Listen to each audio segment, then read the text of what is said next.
आप राइटर बनना चाहते हैं तो सबसे पहले मैं आपको एक कड़वा सच बताता हूं, आप राइटर बन नहीं सकते क्योंकि आप राइटर बन के पैदा होते हैं। लिखना एक गिफ्ट है। यह काबिलियत आपके डीएनए में होती है, आपके डिफॉल्ट प्रोग्रामिंग में होती है। ये एक सुपर पावर है जो आपको बनाते हुए कुदरत ने आपके अंदर छुपा दिया था। लेकिन कुदरत की शरारत यह है कि वो आपकी पेशानी पे आपके सुपर पावर का टैग नहीं लगाती, यानी अपना सुपर पावर आपको खुद ढूंढना पड़ता है। सचिन तेंदुलकर के डीएनए में क्रिकेट था, उन्होंने उसे ढूंढ निकाला।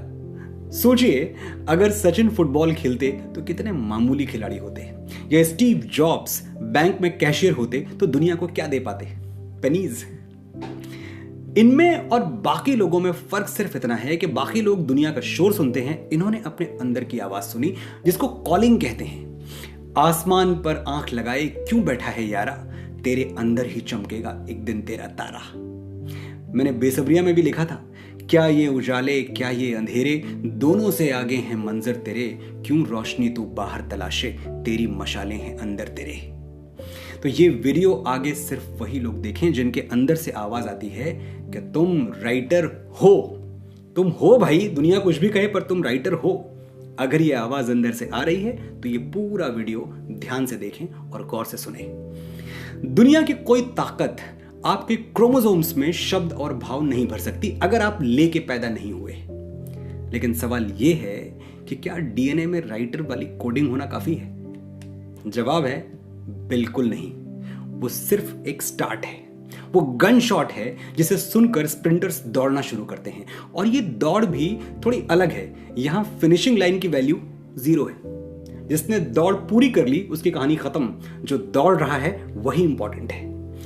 खुसरो दरिया प्रेम का सो उल्टी वाके धार, जो उबरा सो डूब गया, जो डूबा सो पार। राइटिंग के प्रोफेशन में your depth is your height, यानी आप जितने गहरे उतने ऊंचे उतने बुलंद।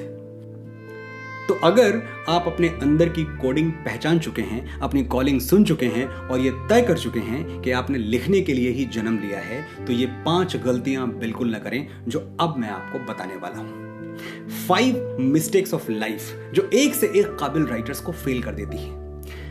आगे मैं जो कुछ भी बोलूंगा उस पर आपका पूरा अटेंशन, पूरा फोकस चाहता हूं, क्योंकि ये मिस्टेक्स आपको किसी ट्यूटोरियल, मैनुअल या हैंडबुक में नहीं मिलेंगी।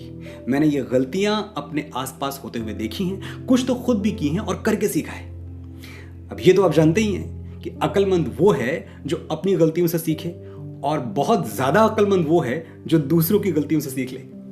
तो खुद गलती करने की नौबत ही ना आए। तो शुरू करते हैं गलतियों का countdown. 5 fatal mistakes writers commit.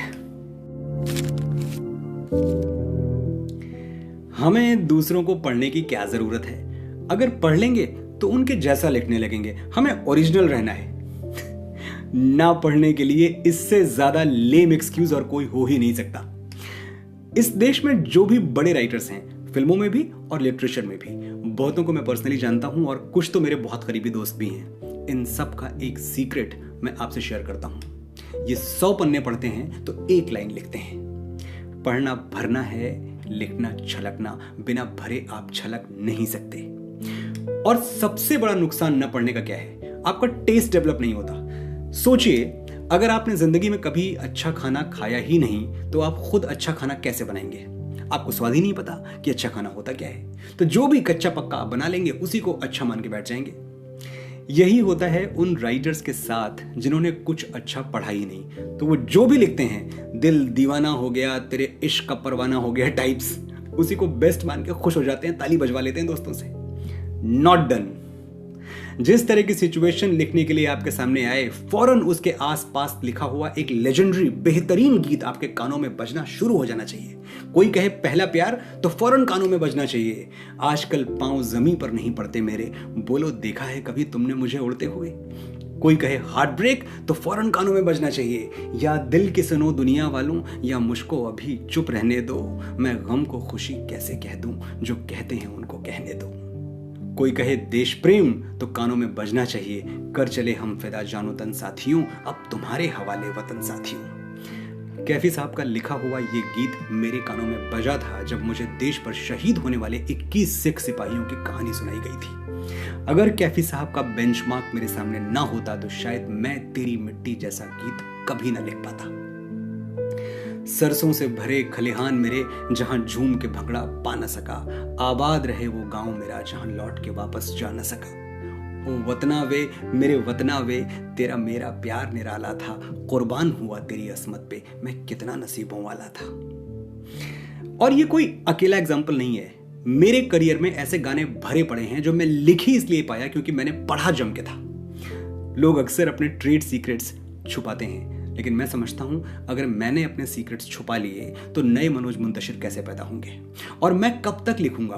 कभी तो कलम थम जाएगी, तब ये सोचकर अच्छा लगेगा कि जो मैंने सीखा आप जैसे काबिल लोगों में बांट दिया। मेरे गीत खामोश हो गए तो क्या, देश के कोने कोने में नई कलम के लिखे हुए गीत गूंज रहे हैं, और अगर आपकी कलम में थोड़ी सी स्याही मैंने भरी है तो आपके गीतों पर थोड़ा सा जज्बाती हक मेरा भी है, आपके गीत भी मेरे ही गीत हैं।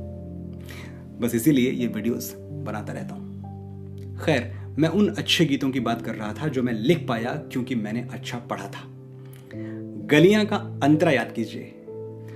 तू मेरी नींदों में सोता है, तू मेरे अश्कों में रोता है, सरगोशी सी है ख्यालों में, तू ना हो फिर भी तू होता है।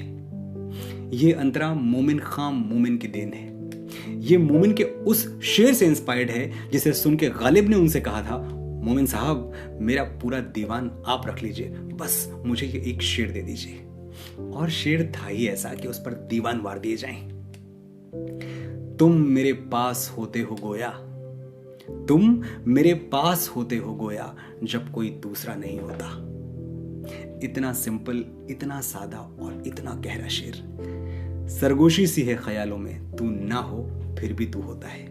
नोटिस करने वाली बात यह है कि मैंने बिल्कुल अपने अंदाज में लिखा है। अगर मैं खुद इशारा ना करूं तो जिंदगी भर आप गलियां के इस अंतरे को मोमिन के शेर से जोड़ नहीं सकते। एक और मिसाल देता हूं, तेरे संग यारा का अंतरा। कहीं किसी भी गली में जाऊं मैं, तेरी खुशबू से टकराऊं मैं। कहीं किसी भी गली में जाऊं मैं, तेरी खुशबू से टकराऊं मैं। हर रात जो आता है मुझे वो ख्वाब तू, तेरा मेरा मिलना दस्तूर है, तेरे होने से मुझ में नूर है। मैं हूं सूना सा एक आसमां, महताब तू। पहली लाइन फिराक गोरखपुरी से इंस्पायर्ड है। कौन सी लाइन है फिराक साहब की? मुझे गुमराही का नहीं कोई खौफ, यानी मुझे रास्ता भटकने का कोई डर नहीं है। मुझे गुमराही का नहीं कोई खौफ, तेरे दर को हर रास्ता जाए है। मैंने लिखा, कहीं किसी भी गली में जाऊं मैं, तेरी खुशबू से टकराऊं मैं। अनगिनत मिसालें हैं जो बार बार ये साबित करती हैं कि अच्छा लिखने के लिए अच्छा पढ़ना उतना ही जरूरी है जितना जीने के लिए ऑक्सीजन। बॉटम लाइन, जो सोता है वो खोता है, और जो बिना पढ़े सोता है वो और ज्यादा खोता है। बेडरूम की बत्ती बुझने से पहले कम से कम 10 पन्ने जरूर पढ़ें, फिर बाहर की बत्ती बुझ भी गई तो अंदर कुछ जल उठेगा, कुछ चमक उठेगा।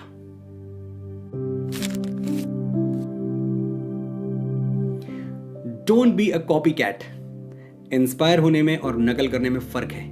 इससे पहले मैंने आपको जितना भी ज्ञान दिया वो इसलिए दिया कि आप प्रेरणा लें, आप इंस्पायर हों, ना कि आप उनके जैसा लिखने लगे। आप साहिर नहीं हैं, प्रेमचंद्र नहीं है, मजरूह नहीं है, मजाज लखनवी भी नहीं है, निराला और अज्ञेय भी नहीं है। लेकिन आप जो हैं, जितना हैं, जैसे हैं, काफी हैं।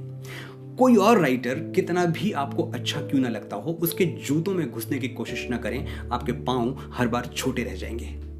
अपना स्टाइल तलाशें, अपना स्वैग ढूंढें, वही चीज आपको सबसे अलग कर देगी। ये बड़े बड़े लिखने वाले जो हैं, ये इसलिए बड़े हैं क्योंकि इन्होंने अपना अंदाज ईजाद कर लिया। ये किसी और की गूंज नहीं है, अपनी खुद की आवाज है।